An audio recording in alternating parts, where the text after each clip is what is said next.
itu ditutup, ada pintu lain yang harus alternatif, pintu lain yang harus kita lalui.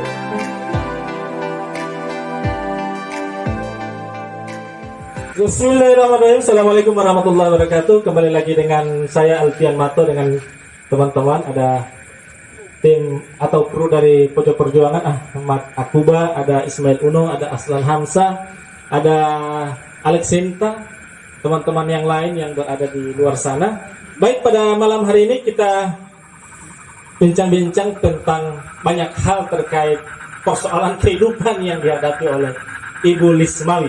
Saya perkenalkan dulu pemantik kita pada malam hari ini, yakni Ketua Bawaslu Kota Gorontalo, yang kita sebenarnya sudah sama-sama berada di Bawaslu Kota Gorontalo, tetapi yang membedakan saya dengan beliau adalah perjalanan hidup atau kisah-kisah yang gimana begitu. Jadi pada kesempatan hari ini kita mencoba menguliti beliau agar jangan sampai orang melihat ya harus dikuliti di beliau itu, supaya persepsi orang tentang orang yang sudah dalam posisi top itu tidak dilalui secara instan, tetapi dilalui dengan penuh perjuangan yang begitu sulit. Jadi karena itu kita perlu mengkaji lagi, menguliti beliau supaya beliau bisa menjadi inspirasi kita, sehingga pada kesempatan hari ini tema kita ini Lismawati Ibrahim dalam kehendak Tuhan.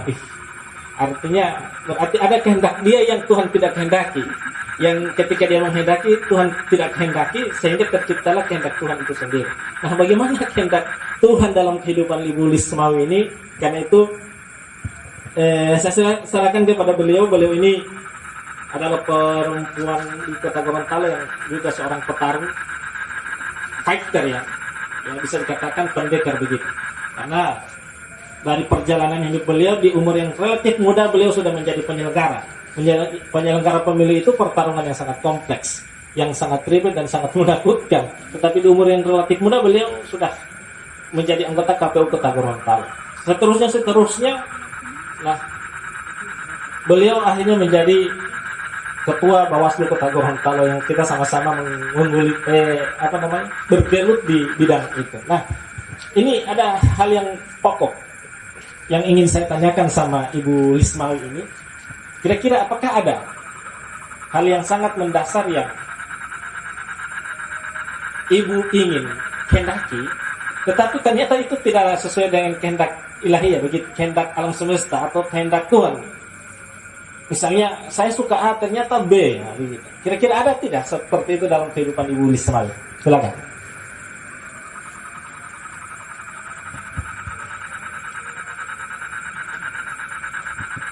Halo, terima kasih. Assalamualaikum warahmatullahi wabarakatuh. Ya, pertama-tama saya mengucapkan terima kasih kepada hostnya, ya, Alfian, yang tokoh pemuda yang ganteng dan penuh semangat, ya. Jadi berkat dengan ide kreatifnya, ya, jadi kita bisa ngumpul bermalam minggu, ya. Bermalam minggu di sini di pojok pengawasan hasil kreativitas di bawah pimpinan dari Pak Alfian. Ada timnya, ada Pak Ismail, Ahmad Akuba, Alan, dan teman-teman yang lainnya. Nah, malam ini ya memang awalnya ini kita bercerita kemarin di kantor. Nah, sehingga muncul ide, nah bagaimana kisah hidup dari Yunda ini, ya, kebetulan saya dipanggil Yunda karena saya adalah senior dari Pak Alfian, ya, makanya ya penghormatan sebagai senior itu ya di organisasi HMI itu yaitu Yunda atau Kanda. Nah, untuk perempuan itu adalah panggilannya untuk Yunda. Nah, terus Pak Alfian ingin berdiskusi dengan saya terkait dengan perjalanan kehidupan saya, sehingga ini bisa memberikan inspirasi buat teman-teman, adik-adik, sehingga apa yang diharapkan, apa yang diinginkan itu bisa sesuai, bisa connect dengan apa yang sudah diskenariokan oleh Allah Subhanahu wa Ta'ala. Nah, memang dalam hidup itu ada yang kita rencanakan, tetapi pada kenyataannya adalah berbeda. Dan ini artinya rencana kita tidak sesuai dengan apa yang sudah dikehendaki oleh Allah Subhanahu wa taala. Nah, memang perjalanan hidup saya itu prosesnya itu dimulai dari saya lulus SMA. Ya, karena kalau masih SD itu kita masih bersama dengan orang tua, pola pikirnya kita masih sebagai anak. Jadi ini menurut saya dalam kehidupan saya, mungkin di luar sana teman-teman, saudara-saudara lain punya kisah yang lain. Nah, awalnya itu setelah pada saat kelas 3 SMA ya, itu saya harus melanjutkan pendidikan selanjutnya. Nah, di situ saya menginginkan untuk masuk menjadi perawat.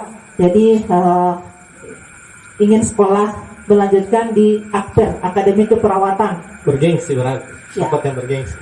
Artinya, nah itu memang kemarin itu di Akper itu belum ada di Gorontalo, itu sekitar tahun 1998. Nah, jadi Akpernya itu hanya ada di Manado, Sulawesi Utara. Nah, kalau di Gorontalo itu sudah ada sedikit. Nah, teman-teman saya yang seangkatan saya di SMA itu mereka masuk UNG, kemarin itu belum UNG, STIMIK ya. Nah, mereka mengajak, ayo, orang semua masuk di mana, di STIKIP Jo. Jadi pilihan kedua berarti? Iya. Atau bukan sebuah pilihan itu? Kalau menurut saya itu tidak masuk dalam prioritas saya untuk jenjang lanjutan, karena saya mau untuk menjadi perawat. Ya, jadi oke, setelah ujian ya saya ikut ujian masuk Akper di Manado, dan alhamdulillah rencana saya belum direstui oleh Allah Subhanahu wa taala. Dan tidak lulus ini? Iya, tidak lulus. Jadi tidak lulus ya, oke. Ketika tidak lulus itu apakah sakit hati, kecewa, atau sudahlah saya tidak mau kuliah lagi karena cita-cita saya tidak tercapai? Ya, karena ini adalah proses awal, jadi bentuk kedewasaan itu masih berproses. Nah, sehingganya itu memang saya ada rasa sedih ketika apa yang kita cita-citakan tidak tercapai. Tapi itu tidak berlangsung lama. Karena apa?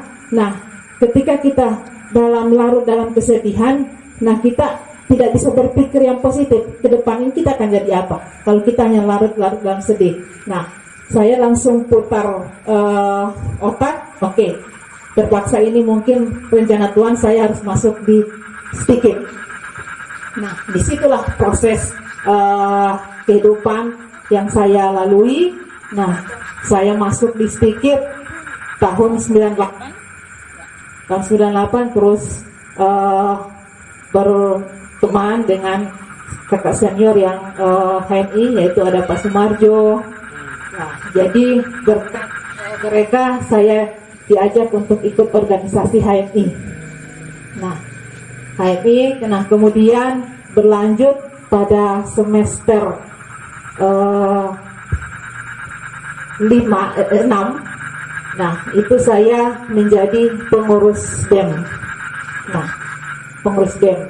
Nah, di situ pada tahun kurang lebih, kalau tidak salah itu 2003. Selama. Ya. 2003 itu Amat aku belum lahir. mungkin dia masih SMP atau SD.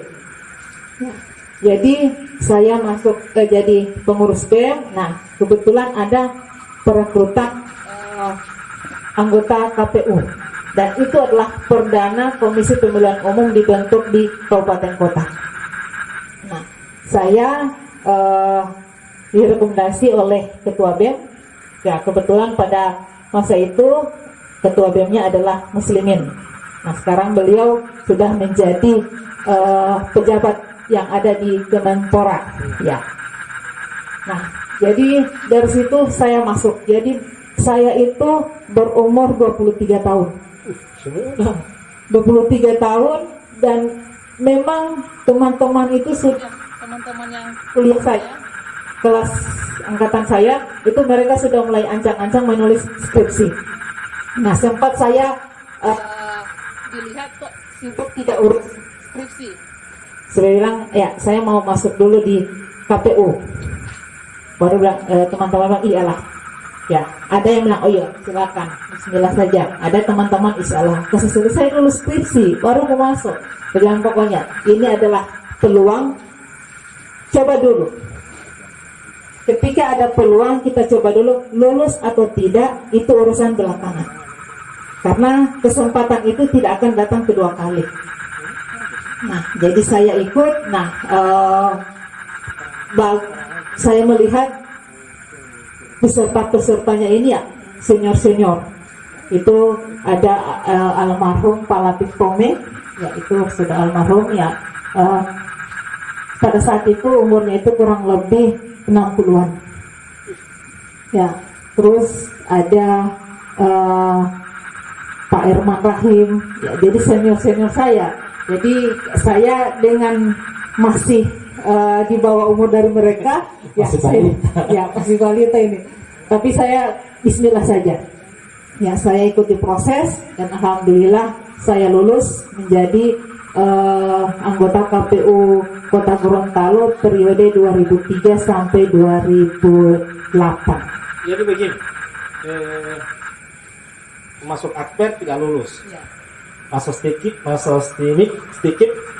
jadi anggota KPU. Kira-kira dengan posisi yang sekarang, itu ketika tidak lulus di akper, sempat menyesal atau sempat berterima kasih sehingga tidak lulus di akper?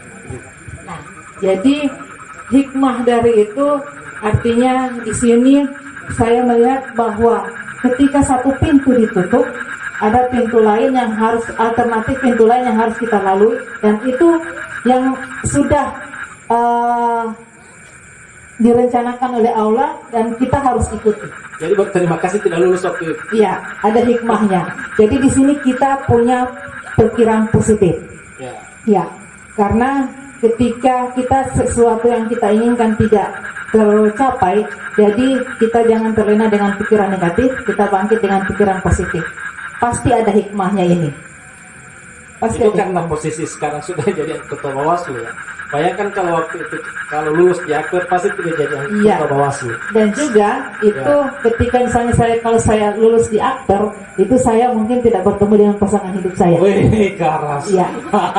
Karena Jadi hikmahnya dua ya, jadi komisioner Iya. dan kemudian jadi berumah tangga, Iya. pasangan hidup. Kalau Iya. di akper paling tidak jadi komisioner, tidak dapat pasangan hidup. ya, karena di KPU itu ya disitulah saya dipertemukan oleh Allah. Nah, kebetulan saya komisioner KPU Kota Gorontalo dan suami saya itu komisioner di KPU Kabupaten Gorontalo.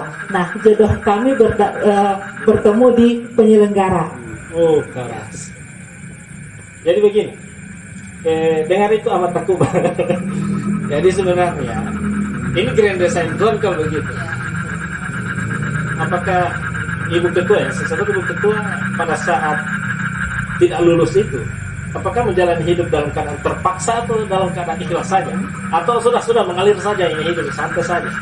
Ya, jadi ketika ini proses kita sudah lalui, ya jadi sebentar dalam proses menjalani skenario ini, ya jadi kita enjoy saja, kita lalui saja ini jalan. Bayangkan sama dengan Pak Alfian ya. Pak Alfian pergi ke Pakuyaman ya, lihat orang Pakuyaman saya. orang Pakuyaman kan ya selalu bilang, ibu saya lagi mau ke Pakuyaman antar orang tua. Nah, dalam perjalanan itu pasti ada jalan belok lurus. Nah, kita ikuti jalan aspal kan. Ya, ada yang belok, ada yang lurus. Tidak mungkin kan Pak Alfian ketika jalan lurus baru harus belok, Pak Alfian lurus. Tetap kita mengikuti irama jalan itu. Nah, sehingganya dalam hidup kita ikuti saja irama kehidupan. Ketika kita berkeras dengan iramanya, ya mungkin ada sesuatu yang tidak kita inginkan. Jadi ikuti saja. Jadi sama dengan ya kalau misalnya naik mobil ya ketika harus belok ya belok, ketika harus jalan lurus lurus. Nah, tidak bisa kan kita akan harus belok kanan, kita jalan lurus, kita akan tempuh jalan buntu. Luar biasa. Jadi pemirsa, ini adalah kata-kata hikmat terakhir atau tidak? Sebuah hikmah dalam sebuah perjalanan. Jadi ketika tidak lulus akper, lulus sedikit, ternyata jadi komisioner. Ketika bertarung lagi di Panwas ternyata tidak lulus. Nah, sekarang berkaca di pengalaman sebelumnya dan berkaca di pemilihan Panwas kota pada waktu itu yang semestinya kalau lihat secara kualitas mestinya lulus, tapi faktanya ternyata tidak lulus.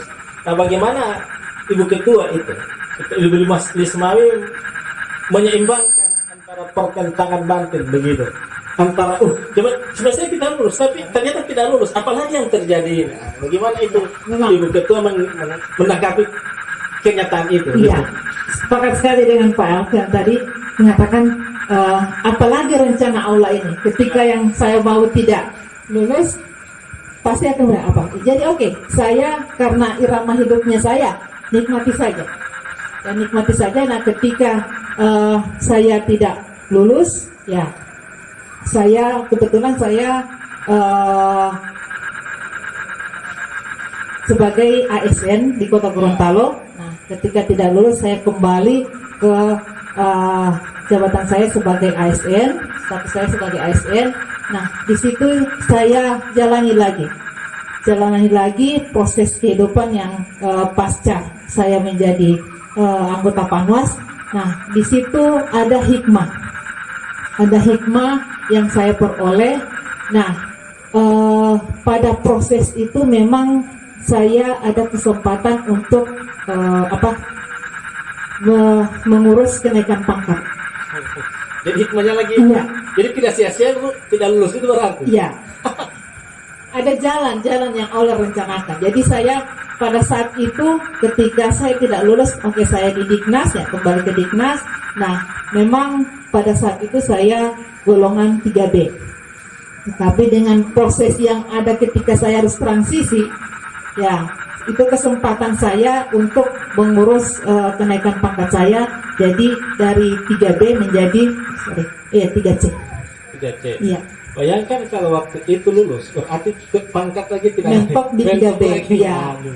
Jadi pemirsa, teman-teman yang sementara menyaksikan kami, perlu saya jelaskan lagi Bu Ketua ini adalah, saya sudah katakan beliau ini adalah seorang petarung.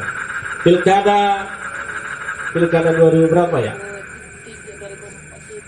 Tidak, pilkada waktu masih ada Bapak Adan Dambeya, waktu Bapak Adan Dambeya mencalonkan diri, beliau salah satu juga orang yang mencoret pasangan calon.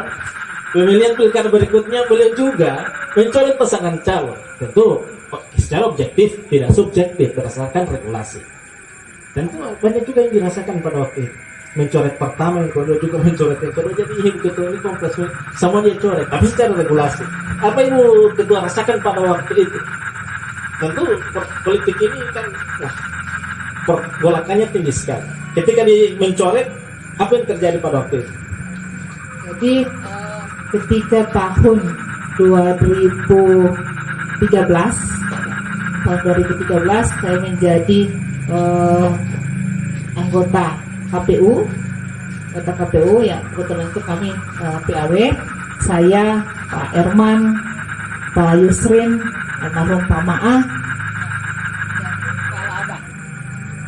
Nah, di situ ketika diperhadapkan dengan keputusan bahwa kita harus mencoret salah satu pasangan calon yang tidak memenuhi syarat. Nah, artinya di sini kita sebagai penyelenggara pemilu, kita patuh dan taat pada aturan. Ya, karena begitu. Saya menilai bahwa banyak yang berpikir saya sebagai ASN.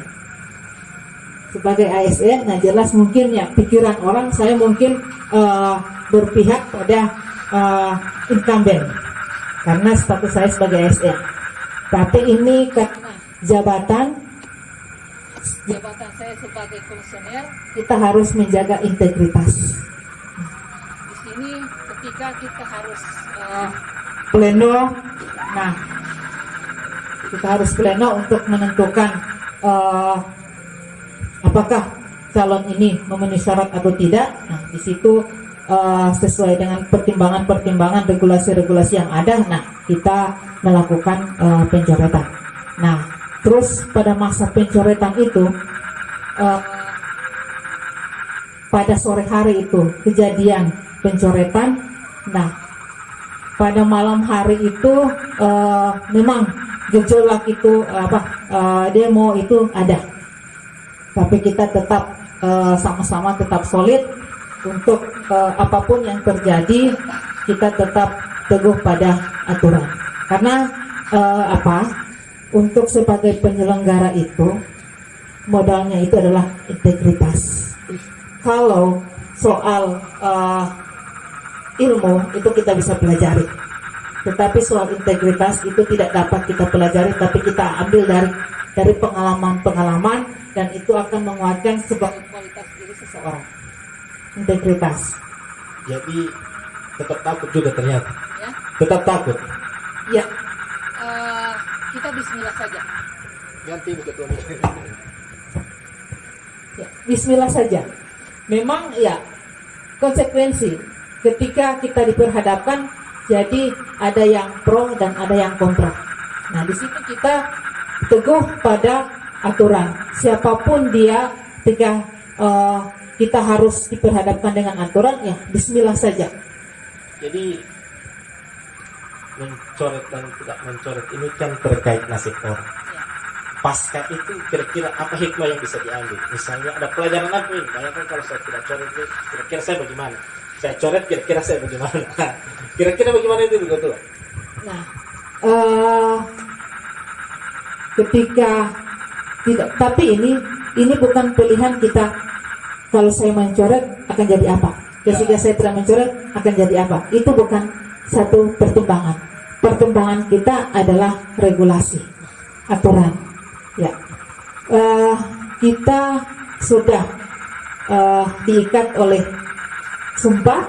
Nah, ketika kita diperhadapkan hanya satu pilihan sesuai memenuhi syarat sesuai dengan ketentuan perundang-undangan atau tidak. Jadi walaupun ada intimidasi ya kita bismillah saja. Soal ke depan mau jadi apa, ya kita artinya misalnya kita di demo, tapi kita di demo di jalan yang benar sesuai dengan regulasi yang ada.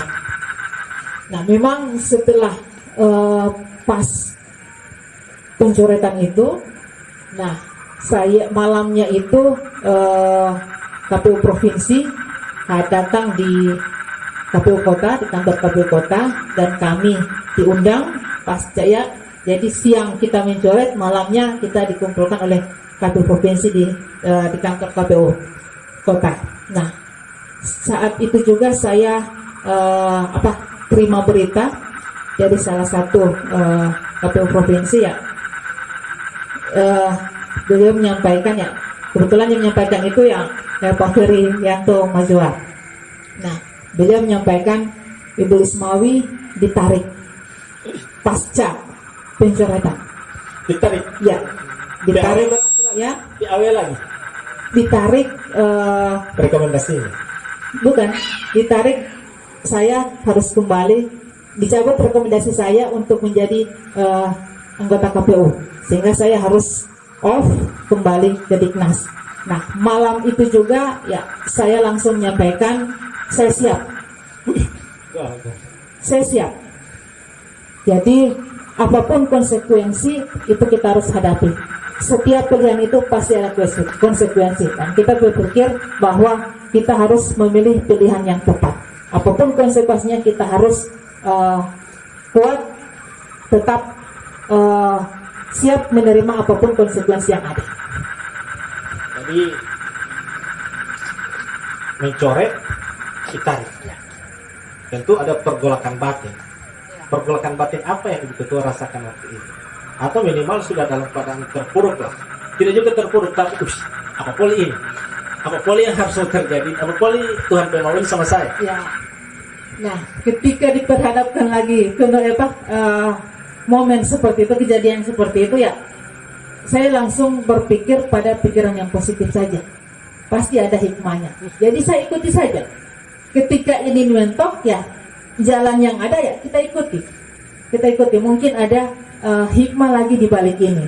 Dan itu hikmah belum saat itu kita terima, tapi dia berproses. Nah, sehingganya makanya itu kita sebagai manusia itu diberi perbedaan dengan makhluk yang lain.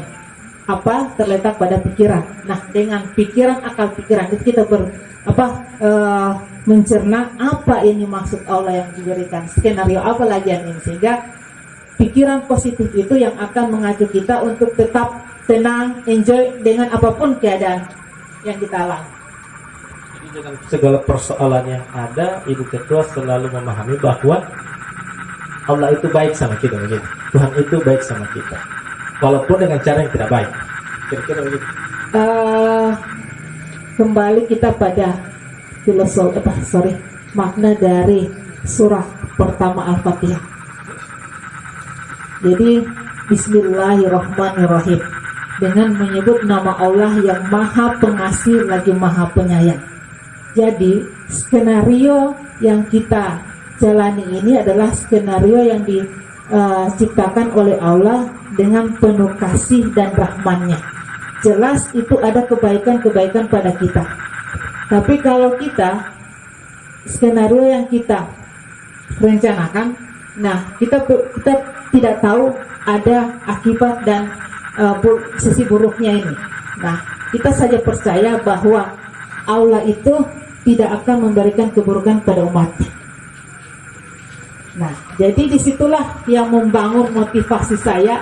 Apapun yang terjadi pada diri saya, perjalanan hidup saya, itu adalah kebaikan dan keindahan kasih sayang Allah yang telah diberikan kepada umatnya. Luar biasa, mantap, super sekali kalau mereka itu bilang. Jadi begini, selama Ibu Ketua menjalani ini proses naik turun fluktuatif ya, lebih banyak merasakan susah atau senang? Yang paling banyak dirasakan lebih derita atau lebih bahagia? Ya, susah senang itu relatif. Oh, relatif. Ya, tergantung pola pikir kita.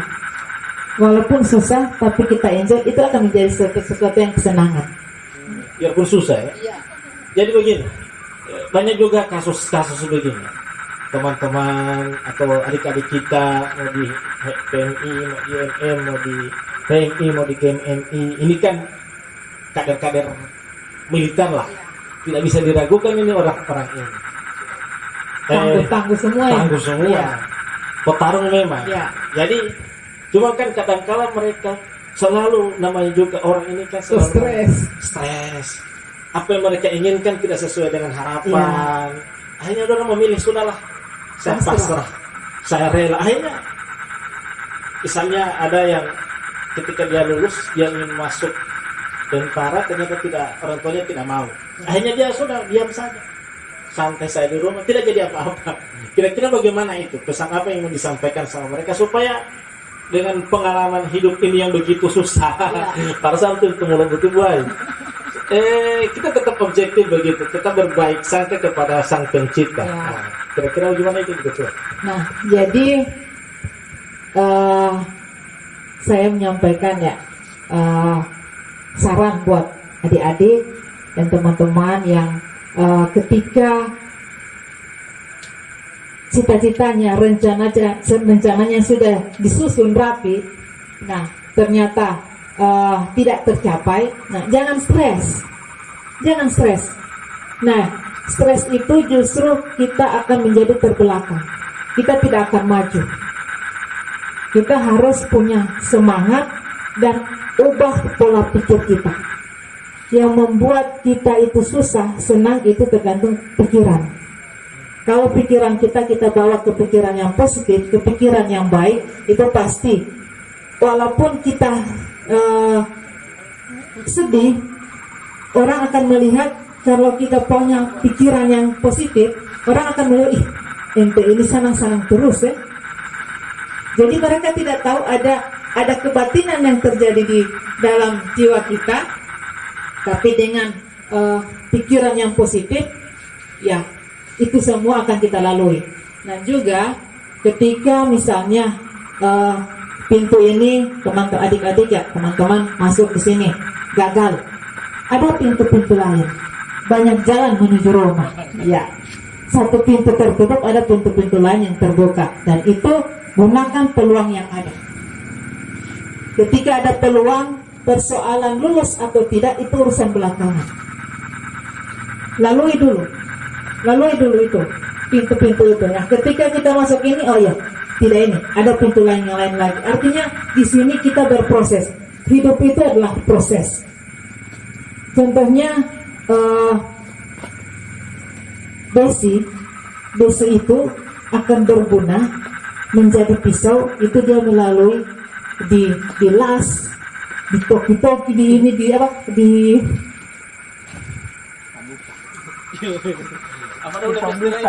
ditempa, Ya, nah, ditempa, dibakar, ditempa, ya, memang kalau manusia sudah dibakar, ditempa lagi memang sakit. Nah, dari situ proses itu yang kita harus lalui, nah sehingga kita akan menjadi sesuatu yang bernilai. Luar biasa, super sekali. Jadi begitu ini mengalami pasang surut hidup. Di umur yang relatif muda, beliau jadi anggota KPU Kota Gorontalo. Mendaftar berikutnya tidak lulus, ternyata jadi PAW lagi. Setelah bertarung lagi di Panas, lolos dari Panas, bertarung berikutnya tidak lulus lagi, ternyata PAW juga. Spesialis PAW. Spesialis PAW memang. Jadi memang saya lihat ini paling banyak susahnya daripada senangnya. Cuman begini, saya ingin bertanya ini, Ibu Ketua ini menjalani hidup atas kehendak sendiri atau atas kehendak Tuhan itu? Apakah jalan hidup yang saya jalani itu atas kehendak saya atau kehendak Tuhan yang sudah Tuhan pilihkan untuk saya? Nah, kehidupan yang saya jalani itu sudah kehendak Allah. Ya. Karena yang kita rencanakan tidak tercapai. Nah, berarti ada ini skenario Allah yang menentukan. Masa dosen? Itu dosen lagi tidak jadi. Iya.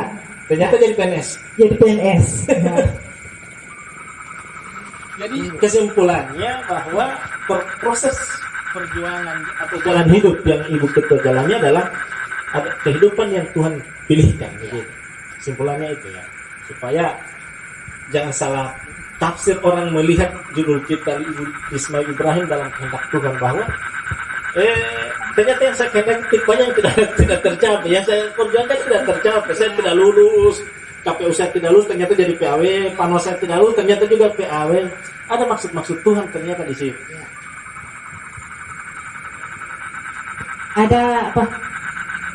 Memang ada rencana Allah yang kita tidak tahu. Jadi kita lalui saja, dan nantinya pada akhirnya kita akan berpikir, oh ternyata rencana Allah ini memang ini yang maksud Allah ini. Ketika kita masuk di sana, tidak jadi, ya. Ketika ini, oh ternyata ini adalah jalan yang harus kita lalui, dan di situ kita harus ikhlas. Jangan kita berkeras dengan kemauan kita, kita harus yang ini, pokoknya jalani dulu. Nah itu memang macam-macam, ada kepribadian orang, ada yang mereka memang bersikeras ketika mereka tidak lulus di sini. Nah, mereka memang bertekad ingin masuk pada kesempatan berikut. Nah, itu juga punya keyakinan, dari keyakinan. Jadi punya keyakinan yang kuat, dia coba lagi. Nah, biasanya ada pengalaman yang saya lihat sampai 3 kali baru dia bisa lulus. Ya. Jadi itu kekuatan keyakinan, kekuatan keyakinan, ya di situ pasti Allah akan bimbing dia. Dan juga jangan lupa ketika kita berjuang, ya jangan lupa kita selalu jangan lupakan sholat 5 waktu. Yang itu akan memberikan kekuatan batin ketika kita berjalan menjumpai kerikil-kerikil, ada batu besar, ada batu kecil, ada duri. Nah, itu dengan kekuatan keyakinan itu kita bisa lalui. Bismillah saja. Bismillah ya. Luar biasa. Jadi kesimpulannya beliau ini menjalani hidup di atas kehendak Tuhan, gitu ya. Menjalani hidup atas kehendak Tuhan. Walaupun sebenarnya kita ada kehendak sendiri, kita ini kan manusia bebas. Ada kehendak Tuhan, ada kehendak manusia. Tapi ternyata kehendak Tuhan lebih mendominasi, karena Tuhan lebih tahu mana yang terbaik untuk kita. Jadi kira-kira Ibu Ketua bagaimana sih membaca bahwa ini benar-benar kehendak Tuhan atau memang musibah untuk kita? Begitu. Bagaimana feeling kita begitu? Mungkin terbaik bagi kita ini atau terburuk untuk kita ini. Nah, bagaimana membaca itu, perasaan itu, pergolakan batin itu? Ketika kita mungkin ini tidak baik bagi kita, ini yang terbaik bagi kita. Jadi ketika sesuatu yang kita lalui, yang kita inginkan mentok, nah di situ ya kita lalui lagi yang jalan yang lain, dan ternyata ini kita diperhadapkan dengan ini, dan di situ kita harus tetap jalani semua itu. Kita tetap jalani. Jadi pergolakan batin itu memang jangan kita terlalu larut dalam psikologis yang kita membawa kita itu penyesalan. Kenapa kita tidak lulus di situ? Kenapa kita tidak lulus di situ? Kita harus pikir apa ini hikmahnya ini. Jadi kalau kita punya pikiran yang berpikir apa dibalik dari ini, ya kita pasti akan mengetahui, oh ternyata ini. Jadi di situ kita bilang, oh ada kepercayaannya, lalui saja apa yang sudah menjadi kehendak Allah. Kita ikhlas itu saja. Itu saja kuncinya itu. Yakin, berpikiran positif, kemudian ikhlas. Ya. Sosupi ini luar biasa. Jadi artinya kalau kita lihat ini kajian kita ini kajian akademisi berbasis sofistik. Ya. Tapi memang sofistik itu tidak terikat. Tidak terikat. Tasawuf modern itu istilahnya. Ya. Karena ini masing-masing punya pengalaman berbeda. Karena juga kita lihat pernah saya masuk, kemudian ada salah satu senior mengatakan, ini yang orang naik kamar oto ini, orang yang pernah naik kamar motor buntut. Mustahil ya, iya Kak, betul itu. Ini orang-orang yang di sana misalnya, jaga makan misalnya, bahkan ada yang bilang kalau ngoni lapar, datang kamarnya di second. Bapak Kak makan, kita malah bersama-sama. Artinya bahwa terjadi pasang surut hidup ini. Nah, tentu kalau orang yang tidak berpikiran positif, kira-kira, Tuhan ini jahat dengan saya, masa kita berpendidikan Menyalahkan Allah. Ya, menyalahkan Allah. Kira-kira bagaimana supaya juga teman-teman ini macam Ismail ini juga berjuang terus, Ahmad Akuba ini juga memperjuangkan hidupnya terus. Kemudian Alexenta cepat nikah, Aslan Hamzah tidak orang prank begitu. Kira-kira bagaimana itu supaya juga banyak sekali ini kasihan teman-teman juga di luar sana yang tidak memahami desain Tuhan. Ya. Jadi ya segala proses yang kita lalui, terus ketika kita gagal mencoba sesuatu yang gagal, itu jangan patah semangat, tetap semangat. Nah, tetap semangat dan terus kita ambil waktu di mana kita harus duduk dalam merenung. Ya, perenungan itu perlu supaya kita bisa, akal sehat kita itu akan menyatu dengan alam. Apa ini? Hikmahnya, garis-garis yang Allah tunjukkan untuk saya. Nah, di situ ketika misalnya Ismail punya cita-cita ingin ini, tetap selalu gagal. Jangan stres. Karena apa? Kita melalui suatu kegagalan, disitulah akan muncul suatu jiwa kita berproses dalam suatu situasi yang akan menimbulkan kedewasaan. Karena cobaan-cobaan itu yang akan membentuk jiwa-jiwa orang yang menjadi dewasa. Nah, dewasa berarti dia punya pikiran positif. Kalau kita tidak melalui dengan kesulitan hanya senang, kapan kita bisa mandiri, kapan kita bisa berpikir, kapan kita berkreatif atau keluar dari zona aman. Nah, di situ adalah move on. Kita harus move on. Jangan kita ya terlena terus dengan suatu kegagalan. Jangan. Harus kita ubah pola pikir kita lagi. Apa yang harus kita bikin? Apa yang harus kita laluin? Kita cobain. Jadi jangan so slow, so malas ya. Apa kalau ini hidup enggan mati tak mau ya. Jadi ya jangan, artinya kita mau hidup, kita senang itu tergantung pribadi kita, bukan pribadi orang lain. Kembali ke jiwa kita sendiri. Mau kita ya begini-begini terus atau kita mau yang baik. Jadi kembali pada diri sendiri. Dan setiap proses-proses dalam kehidupan itu yang akan membuat kita menjadi kuat untuk bisa melalui kehidupan ini. Karena kehidupan ini tidaklah mudah. Iya, tidaklah mudah. Dia pasti ada karena apa? Ada yang kita inginkan itu tidak tercapai. Yang kita tidak harapkan itu yang masuk yang harus kita lalui. Ya.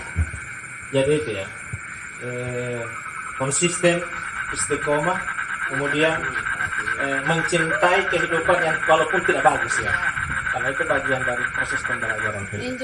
Enjoy saja. Jadi itu enjoy is. Jadi terakhir ya, kira-kira apa yang ingin pesan-pesan moral apa yang ingin disampaikan dengan proses yang jatuh bangun, karena kita lihat juga ini mustahil ya. Orang-orang yang ada di atas sana tidak melalui hidup yang naik turun. Mustahil, tidak mungkin hidupnya naik terus, tidak pernah jatuh. Jadi pesan moral apa yang ingin disampaikan kepada teman-teman kita, teman-teman mahasiswa utamanya, teman-teman penyelenggara dengan kondisi yang sekarang, tak salah sedikit dia dilapor DKPP, DKPP pun bikin pusing. Atau apalah teman-teman penyelenggara tidak boleh minta salah bicara, yang sementara pilkada kira-kira pesan apa? Apalagi kasihan Bonegolango kita cukup kita prihatin kornya lagi karena banjir, teman-teman kita juga kebanjir. Dengan kasus seperti ini apa sebenarnya pesan yang disampaikan? Apa sebenarnya kehendak Tuhan dengan kejadian ini? Jadi peristiwa yang di luar dugaan kita. Nah ini memang misalnya kalau penyelenggara. Nah penyelenggara ini berarti kita berbicara dengan aturan-aturan dunia. Ya, aturan-aturan dunia. Jadi kita harus banyak bersilaturahim. Artinya bersilaturahim, kita menjalin diskusi dengan teman-teman, dengan senior-senior, supaya ada pikiran banding, ada kekuatan untuk kita bisa mengambil suatu sikap. Ya, karena apa? Dengan kita misalnya bercerita dengan Pak Alfian, ini bagaimana ini ya? Mungkin melalui Pak Alfian petunjuk Allah itu akan diberikan. Iya.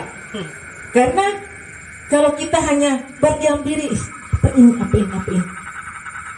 Ya, kita sehingga ya biasanya kalau orang lain bercurhat.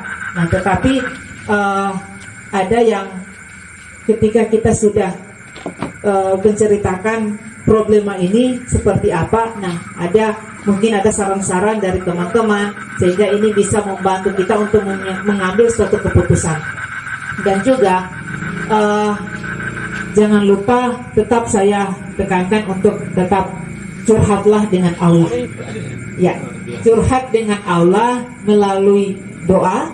Nah, sehingganya kita berupaya untuk mengetuk pintu rahmatnya, sehingga melalui tanpa kita sadari petunjuk-petunjuk itu akan melalui alam-alam yang ada. Misalnya melalui Pak Alfian, biasanya kita dalam mimpi ini, mungkin ini ada satu petunjuk yang harus kita lalui. So di sana Ibu Ketua ini, so di mana ini? So intuisinya tinggi sekali. Jadi itu kita ya. Kita harus dua-dua kita berpadankan. Ya. Ya. Jadi Secara- ikhtiar spiritual juga jalan. Iya, harus Dia jalan. tidak bisa kasih tinggal itu. Tidak bisa. Dia harus berbarengan. Ya. Ya. Jadi tidak boleh hubungan kurang humanis Ya. dan hubungan dengan sang kholik. Ya, Tinggi. itu satu paket itu. Satu paket. Iya. Jadi orang tidak bisa Hablu marah. minal nas, Ya. hablu minallah. Itu. Tidak boleh orang marah, Bang. Maksudnya, Yang menge-menge, itu suka kabur itu Pak. kita boleh ini. Kecil. Biasa. Bombongan.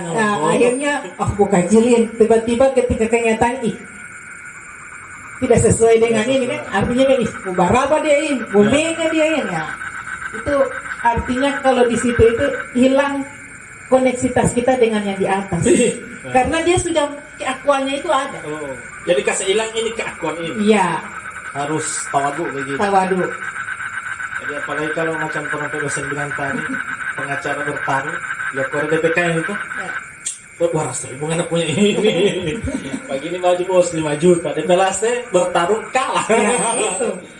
Jadi jangan parah, Ya, jangan baraba dan jangan meremehkan orang. Meremehkan. Ya, kita tidak tahu suatu saat orang yang kita remehkan itu dia yang lebih unggul dari kita. Itu dengar Ya. itu. Jangan pandang enteng itu.